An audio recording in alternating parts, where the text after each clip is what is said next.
The world is scrambling to make sense of the new reality. America engaging with Russia. Donald Trump had a call with Vladimir Putin on Wednesday to talk about ending the war in Ukraine. Now, this is just the first step. A deal still needs to be hammered out, and yet it offers a glimmer of hope for an end to all the bloodshed. That being said, what kind of deal are we looking at? Will Putin accept? What will he accept, and what is he willing to give up? Also, where does it leave the other party in this war? Ukraine.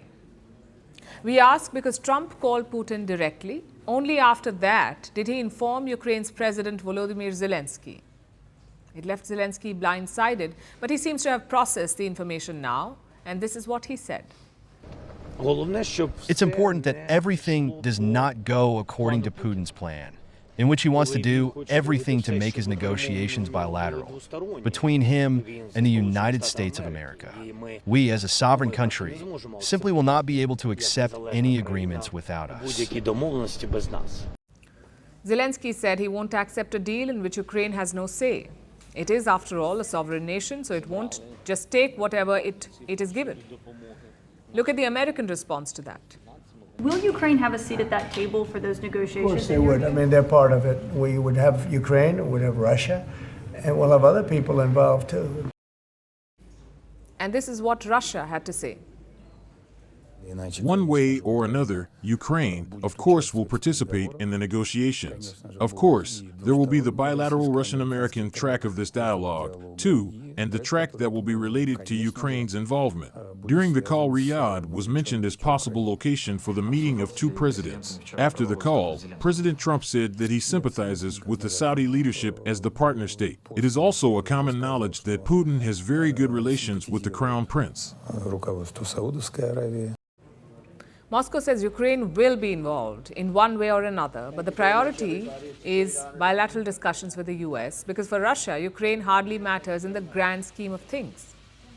It is Trump who will have the final say on the war and on the day after. You see, Russia is looking at the aftermath too. It wants the diplomatic isolation to end. It wants to be back on the global stage. For the last 3 years, Europe and the US tried to cut Moscow off. But Trump wants to take a different approach. He said Russia should be welcomed back to the G7. The G7, as you know, is a group of 7 advanced economies. Until 2014, it was the G8, the group of 8. Russia was the 8th member.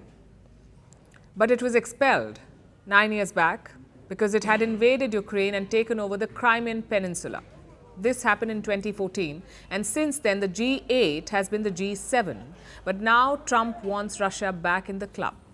Do you want to have Russia back to the G7, sir? I'd love to have them back. I think it was a mistake to throw them out. Look, it's not a question of liking Russia or not liking Russia. It was the G8, and you know, I said, what are you doing? You guys, all you talk about is Russia, and they should be sitting at the table.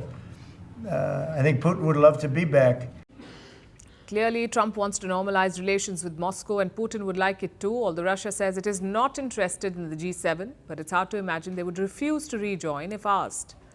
We will get more clarity after a meeting between Putin and Trump. They are said to be planning one. During the call, Riyadh was mentioned as possible location for the meeting of two presidents. After the call, President Trump said that he sympathizes with the Saudi leadership as the partner state. It is also a common knowledge that Putin has very good relations with the Crown Prince. We told you about this yesterday. Trump and Putin may meet in Saudi Arabia. It is seen as a neutral venue. And Saudi Crown Prince Mohammed bin Salman shares good ties with both leaders.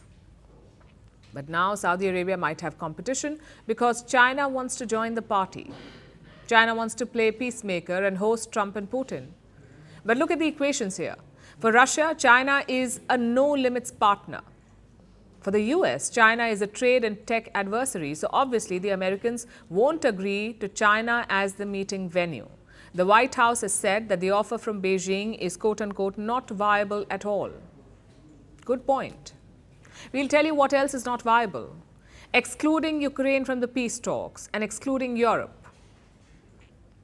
How will the US convince the Europeans to butt out? How will it convince Zelensky to accept Putin's offer? There's a lot that does not look viable at the moment. although it may start becoming clearer in the coming days. Zelensky is set to meet the US Vice President tonight. J.D. Vance is in Germany for the annual Munich Security Conference. Zelensky is there too. They were scheduled to meet earlier today, but the talks got postponed. US officials asked for some time. They say that they're reviewing the new deal that Zelensky has signed. This is the deal Zelensky has signed, giving the US access to Ukraine's rare earth minerals. Zelensky, of course, signed it in the hope of getting continued US support. Let's see how the US reacts to this. J.D. Vance will meet Zelensky once the deal is reviewed and probably explain Ukraine's new reality. We will be keeping a track of all the developments here. We're calling the show Vantage. We hope you like what we've put together for you. Touted as the minimum two-way defense from that video. India's neighbors were the first to send the special edition of Vantage live from the White House throughout this week. Yes, Hindu Mandir we're on our way to Tel Aviv. Pretty measure, but it's also the perfect way to drive. I don't think that Prime Minister of Bhutan, Sherin Tagwe. Welcome to 60% of the world's office. Prime Minister Modi did the iron. we were actually How are you doing? How do you like? It's been 1 year since that meeting. Iron bars separate you from the outside. Out the vote efforts. Trump had, it says, and at $4.3 trillion. 300 billion by 2030. That's what we need to tackle climate change.